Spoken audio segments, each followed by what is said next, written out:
अगला जो हमारा कॉन्सेप्ट रहता है वो है लॉ ऑफ रिफ्लेक्शन के लिए, वो रहता है हमारा स्नेल लॉ। स्नेल लॉ क्या कहता है, मान लीजिए हम किसी भी रे लाइट को मीडियम ट्रेवल करवाते हैं और मीडियम चेंज करने के बाद जब वो एयर से ग्लास के अंदर जाएगा तो हम ये तो पढ़ चुके हैं कि उसकी स्पीड ऑफ लाइट क्या हो जाएगी, कम हो जाएगी। जब भी रे लाइट इंसिडेंट किसी सरफेस के ऊपर गिरती है, नॉर्मल और इंसिडेंट रे के बीच में एक एंगल बनता है जिसको एंगल आई से लिखते हैं। Angle I is equal to incident angle. जब रे लाइट एक मीडियम से दूसरे मीडियम में जाती है तो स्पीड चेंज होने की वजह से लाइट में क्या क्या चेंजिंग आते हैं, वो नॉर्मल और रिफ्रैक्टेड रे, इस रे को बोलेंगे रिफ्रैक्टेड रे। और नॉर्मल और रिफ्रैक्टेड रे के बीच में एक एंगल बनेगा, जिस एंगल आर को हम बोलेंगे refraction angle, refracted angle.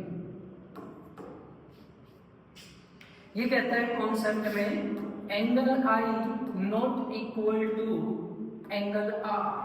Reason first, when a ray light are going from one medium to another medium change its speed, और स्पीड चेंज होने की वजह से क्या चेंजिंग आता है, when a ray light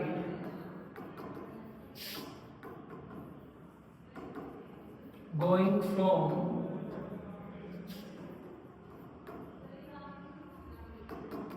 one medium to other change its path। First case कि जब कोई भी रे लाइट एक मीडियम से दूसरे मीडियम में जाती है तो उसकी पैथ क्या हो जाती है, चेंज। और पैथ अगर चेंज होगी तो उनके एंगल भी क्या हो जाएंगे, चेंज हो जाएंगे। इसीलिए angle I not equal to angle R. Second condition, equal नहीं है तो हम इनको इक्वल कर लेते हैं, क्योंकि mathematical according to medium sine with angle of incident is equal to sine with refracted angle। और अगर इन दोनों कंडीशंस को फॉलो करता है तो वो हमारा बन जाता है रिफ्रैक्शन। तो सेकेंड पढ़े, same medium air angle sine I is equal to same medium glass with angle sine R. दोनों इक्वल है, मीडियम को मीडियम एक तरफ कर ले, म्यू ए इसको आप इस तरफ लेके आएंगे तो बाय में mu G is equal to इस तरफ क्या बच गया आपका, साइन आर बाय में साइन आई। रिफ्रैक्टिव इंडेक्स जब लिखते हैं तो इसको कॉमन म्यू आता है दोनों में, ऊपर वाले को नीचे एयर, नीचे वाले को ऊपर ग्लास, क्या फॉर्मूला बन गया, साइन आर बाय में साइन आई। इसको बोलते हैं स्नेल लॉ।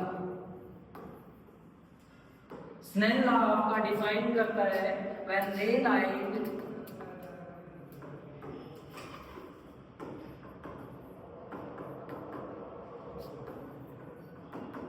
going from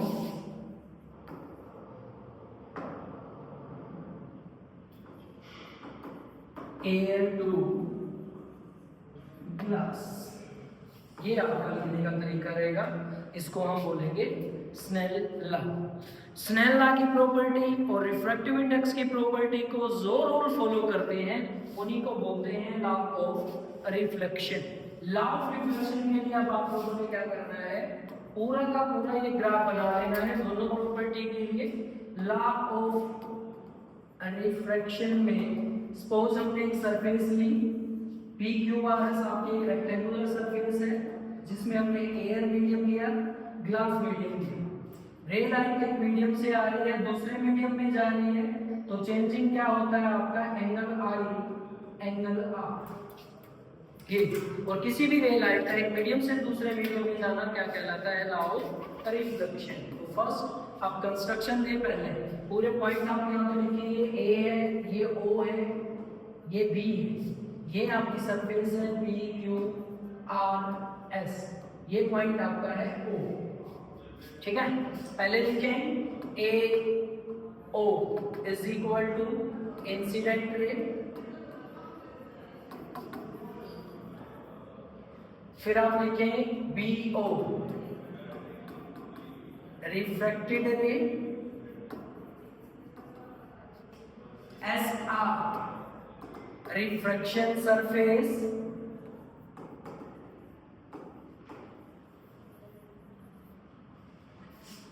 और angle I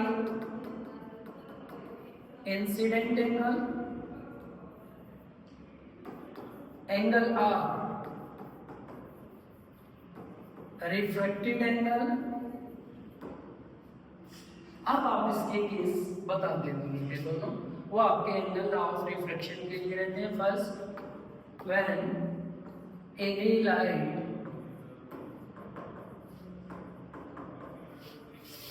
going from one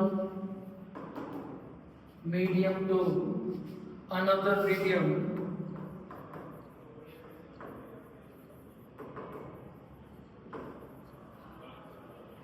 change its path. Second, sign with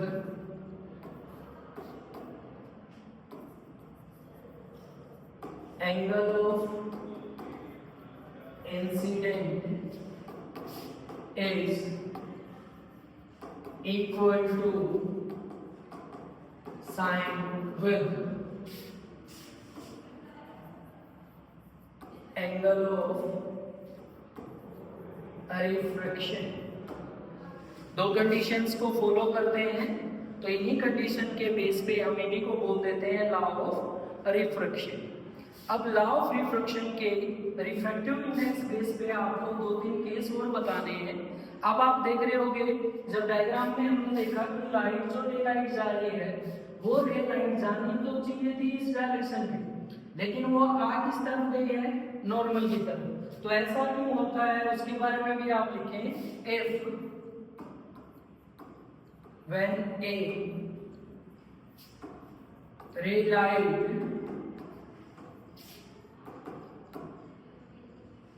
पहले आप ये जान लें कि ये किस वजह से होता है। Refractive index F, refraction through any medium if a ray light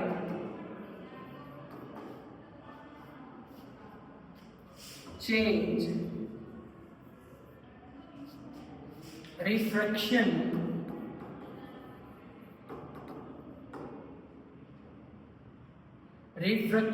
of change the refraction and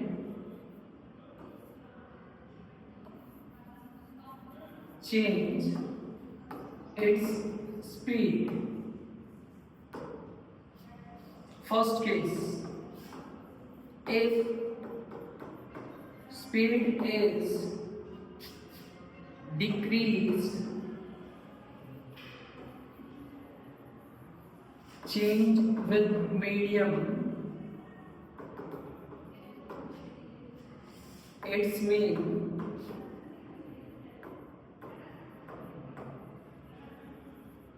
refractive index increase,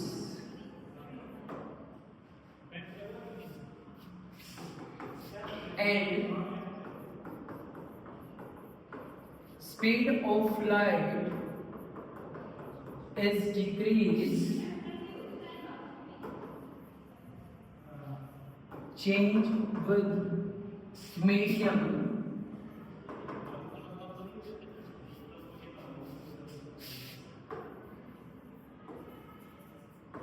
Refractive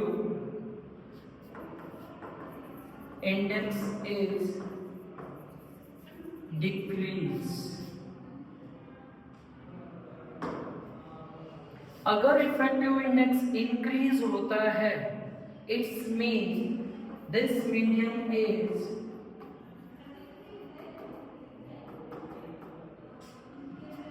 denser medium. अगर आपका रिफ्रैक्टिव इंडेक्स चेंज होके रिफ्रैक्टिव इंडेक्स इंक्रीज हो जाता है तो समझे वो कौन सा मीडियम है, डेंसर मीडियम. अगर आपका रिफ्रैक्टिव इंडेक्स डिक्रीज हो जाता है स्पीड ऑफ लाइट के इंक्रीज होने से सॉरी, यहाँ पे आप लिखें if speed light of increase,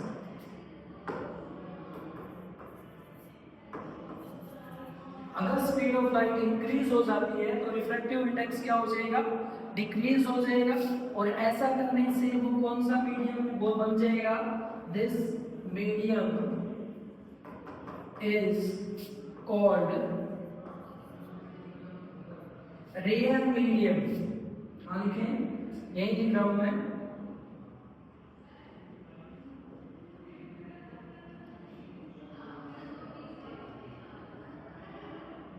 क्या बनेगा आपका वो, रेयर मीडियम. तो ध्यान रखना, स्पीड के डिक्रीज होने से रिफ्रैक्टिव इंडेक्स इंक्रीज हो जाता है और स्पीड के इंक्रीज होने से रिफ्रैक्टिव इंडेक्स जो होता है वो डिक्रीज हो जाता है. तो मीन्स हम जो दो मीडियम नाम देते हैं जिसमें एक एयर रखा था एक ग्लास रखा था, इस वाले मीडियम को हम बोलेंगे रेयर मीडियम और इस वाले मीडियम को हम बोलेंगे denser medium.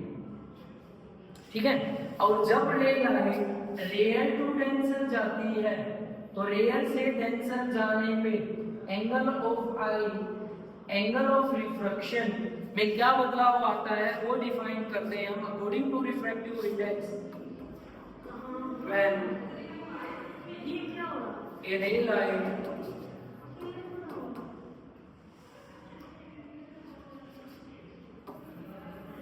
change medium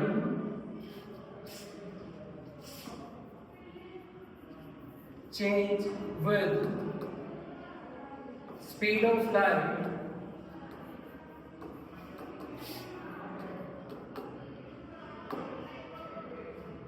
and light going from real to denser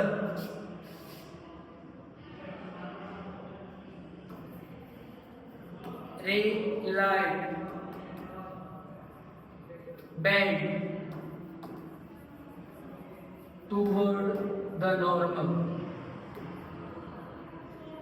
first condition, जब रे लाइट किसी मीडियम को चेंज करके जाती है और वो रेयर से डेंसर जाएगी तो जो रे लाइट है वो किस तरफ बेंड हो जाएगी, नॉर्मल की तरफ. अगर आपसे पूछा जाए ऐसा क्यों पॉसिबल है तो ऐसा इसलिए पॉसिबल है क्योंकि जो रेयर मीडियम में स्पीड ऑफ लाइट है वो ज्यादा होती है कौन से मीडियम में, डेंसर मीडियम के अंदर. तो स्पीड ऑफ लाइट के लिए आप कंपैरिजन आप यहाँ पे दे सकते हैं कि जो सी होता है वो ग्रेटर देन होता है किससे, वी से. इसलिए वो जो रे लाइट है वो किस तरफ बेंड हो जाती है, नॉर्मल की तरफ बेंड हो जाती है. सेकंड कंडीशन, अगर हम किसी भी रे लाइट को किसी डेंसर मीडियम से बाहर निकालें और वो कौन से मीडियम में जाए, एयर. सपोज देखिए अब यहाँ से इंसिडेंट रे नॉर्मल आपने डाला, जब अभी हम इस वापस इससे बाहर आएंगे मीन्स डेंसर मीडियम से बाहर आएंगे और सेम मीडियम में आने की वजह से स्पीड ऑफ लाइट भी क्या हो जाएगी, सेम हो जाएगी. इस वजह से आपकी जो रे ऑफ लाइट होती है वो आफ्टर रिफ्रैक्शन इसमें क्या हो जाएगी, इसकी स्पीड बढ़ने की वजह से वो अवे फ्रॉम द नॉर्मल चली जाएगी. तो in case ray light going from denser to rare medium,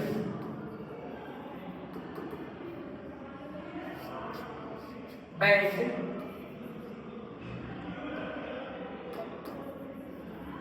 ray light bend away from the normal. कहाँ चली जाएगी वो? नॉर्मल से दूर चली जाएगी। इसमें भी अगर आपसे पूछा जाए ऐसा क्यों पॉसिबल है, तो इसमें भी वही कंडीशन है, अवे फ्रॉम द नॉर्मल जाने का रीजन क्या है?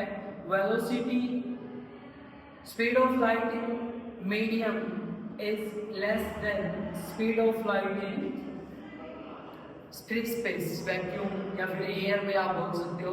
तो इस केस की वजह से ये लाइट क्या हो जाती है? Away from the normal. ये आपका रिफ्रैक्टिव इंडेक्स पे रहता है और ये सारी कंडीशंस हमारी लॉ ऑफ रिफ्लेक्शन को ऑब्जर्वेशन देती हैं। तो इन्हीं की सभी के बेस पे हम लॉ ऑफ रिफ्लेक्शन को पढ़ते हैं।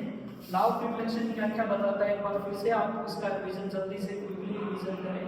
पहले हमने पढ़ा रिफ्रैक्टिव इंडेक्स। रिफ्रैक्टिव इंडेक्स एक हमारे पास ऐसे एक्सप्लेनेशन है जिसमें हम किसी भी मीडियम के बीच में कंपैरिजन करते हैं। और मीडियम क्या होता है? मीडियम भी वही होता है जिसमें स्पीड ऑफ लाइट आपको डिफरेंट पढ़ने को मिलती है। तो इसमें देखिए हमने क्या क्या किया है, हमने पहले रिफ्रैक्टिव इंडेक्स बनाया है। रिफ्रैक्टिव इंडेक्स मीन्स क्या होता है? The ratio of speed of light in air by speed of light in medium, any medium. यहाँ पे हम u is equal to speed of light को c से लिखते हैं और वेलोसिटी हमने कोई भी v मान ली है। Speed of light in air में 3 × 10⁸ मीटर पर सेकंड रहती है। और वेलोसिटी भी हम निकाल सकते हैं जब हमारे पास रिफ्रैक्टिव इंडेक्स अगर गिवन हो, तो उनमें हम उस रिफ्रैक्टिव इंडेक्स याद कर लेंगे जो हमारे ज़्यादा काम आते हैं। जैसे रिफ्रैक्टिव इंडेक्स ऑफ ग्लास का क्या है? 1.5। रिफ्रैक्टिव इंडेक्स की जगह पे आप इसको पुट कर दें। स्पीड ऑफ लाइट हमें पता होती है, यहाँ से हम v निकाल सकते हैं। तो v इज इक्वल टू क्या आ गया? 2 × में 10⁸ मीटर पर सेकेंड। यहाँ से हमने देखा कि मीडियम के चेंज करने से स्पीड ऑफ लाइट भी क्या हो जाती है? चेंज हो जाती है। इसी के बेस पे एक लॉ बनाया गया है जो स्नेल लॉ है। स्नेल लॉ कंपैरिजन बताता है एक मीडियम के साथ दूसरे मीडियम के लिए, और ये बताता है कि उनको लिखने का तरीका कैसे। जैसे हमने यहाँ पे बनाया रे लाइट एक मीडियम से दूसरे मीडियम में जा रही है, तो नॉर्मल और इंसिडेंट के बीच में एंगल क्रिएट कर रही है। एंगल आई इंसिडेंट एंगल है, एंगल आर आपका reflected angle. According to change of speed of light angle जो रहेंगे वो सेम नहीं रहेंगे, एंगल्स में कुछ चेंजिंग आ जाता है आफ्टर रिफ्लेक्शन। तो यहाँ पे हम कंडीशन रखते हैं angle I is not equal to angle R, जबकि रिफ्लेक्शन के केस में दोनों एंगल क्या रहते हैं? सेम रहते हैं।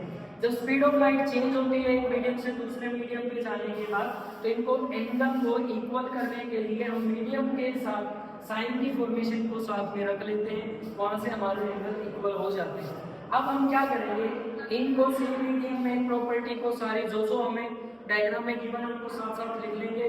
मीडियम इनटू में फॉर्मेशन ऑफ एंगल, मीडियम के साथ जो एंगल है वो दोनों लिख लिया। मीडियम को हमने एक तरफ कर दिया, एंगल हमारे एक तरफ रह जाते हैं। यहाँ से आप रिफ्रैक्टिव इंडेक्स में म्यू कॉमन आता है, म्यू हमने कॉमन करके लिख दिया। ए को हम नीचे लिख देते हैं, आर को ऊपर। इसका मतलब होता है रे लाइट कहाँ से कहाँ ट्रेवल कर रही है? रेयर टू डेंसर में, मींस एयर टू ग्लास में। इसी लॉ को हम क्या बोलते हैं? Snell law. स्नेल लॉ बताने के बाद अब हम लॉ ऑफ रिफ्रैक्शन को कंप्लीटली हम ड्राइव कर सकते हैं, क्योंकि हमारे पास इसके बारे में इंफॉर्मेशन आ गई है। किसी भी रे लाइट का एक मीडियम से दूसरे मीडियम में जाना क्या कहलाता है? रिफ्रैक्शन कहलाता है। रिफ्रैक्शन के लिए कंडीशंस पहले ये होती है कि जब कोई भी रे लाइट एक मीडियम से दूसरे मीडियम में जाती है तो उनकी स्पीड ऑफ लाइट चेंज हो जाती है। दूसरा केस की स्टडी करते हैं कि जब वो एक मीडियम से दूसरे मीडियम में जाता है तो स्पीड के चेंज होने से जो रे लाइट है उसके ऊपर काफी इफेक्ट पड़ता है। तो उसके लिए हमने क्या पढ़ा? रिफ्रैक्टिव इंडेक्स जो होता है वो हमारा ऑप्टिकली डेंसर और ऑप्टिकली रेयर कंडीशन में कब आता है? जब रिफ्रैक्टिव इंडेक्स पे इफेक्ट पड़ता है। रिफ्रैक्टिव इंडेक्स मीडियम के चेंज होने से चेंज हो जाता है। जब भी हम रेयर मीडियम से डेंसर की तरफ जाएंगे तो रिफ्रैक्टिव इंडेक्स हमारा इंक्रीज हो जाएगा और रिफ्रैक्टिव इंडेक्स के इंक्रीज होने से स्पीड ऑफ लाइट डिक्रीज हो जाती है। यहाँ पे आपको दो चीजें और ध्यान रखनी, वो वेवलेंथ के लिए हम आगे बताएंगे वो आपको। ऐसे ही जब हमारी स्पीड ऑफ लाइट इंक्रीज हो जाती है तो रिफ्रैक्टिव इंडेक्स डिक्रीज हो जाता है, उस मीडियम को हम बोलते हैं रेयर मीडियम। तो इंसिडेंट रे लाइट ये डिपेंड करती है कि वो कहाँ पे है, उसके अकॉर्डिंग हम मीडियम को चेंज कर देते हैं। पहले जब रे लाइट एक मीडियम से दूसरे मीडियम में जाती है तो स्पीड ऑफ लाइट चेंज हो जाती है। स्पीड ऑफ लाइट चेंज होने की वजह से रे ऑफ रिफ्रैक्टेड जो रे है इसकी भी डायरेक्शन में चेंजिंग आ जाती है। इसकी डायरेक्शन में चेंजिंग इसलिए आती है कि जब मीडियम चेंज होता है और स्पीड लाइट ऑफ चेंज होने की वजह से जब रेयर टू डेंसर जाएगा तो वो नॉर्मल की तरफ बेंड हो जाएगा, बेंड टुवर्ड द नॉर्मल। इसको हम बोलते हैं case of rare to denser. Reason हम बता सकते हैं, जब कोई भी मीडियम चेंज होता है तो यहाँ पे स्पीड ऑफ लाइट जिसकी ज्यादा होगी वहाँ पे जो एंगल बनेगा वो नॉर्मल से आगे बनेगा और बाकी जो मीडियम के अंदर एंगल बनेगा वो टुवर्ड द नॉर्मल रहेगा। उसी के लिए हमने फिर से सेकंड फॉर्मेशन पढ़ी। अब की बार मीडियम कहाँ से कहाँ चेंज हो रहा है, तो मीडियम हमारा चेंज हो रहा है रे लाइट डेंसर से रेयर में जा रही है, तो डेंसर से रेयर में जाने की वजह से वो अवे फ्रॉम द नॉर्मल चला गया है। रीजन भी आप देख सकते हो, यहाँ पे स्पीड ऑफ लाइट भी जो होती है हमारी वो कम होती है और यहाँ पे आप देख सकते हो कि यहाँ पे स्पीड ऑफ लाइट हमारी क्या होती है, ज्यादा होती है। ठीक है, तो ये आपका केस रहेगा जिसको हम बोलते हैं लॉ ऑफ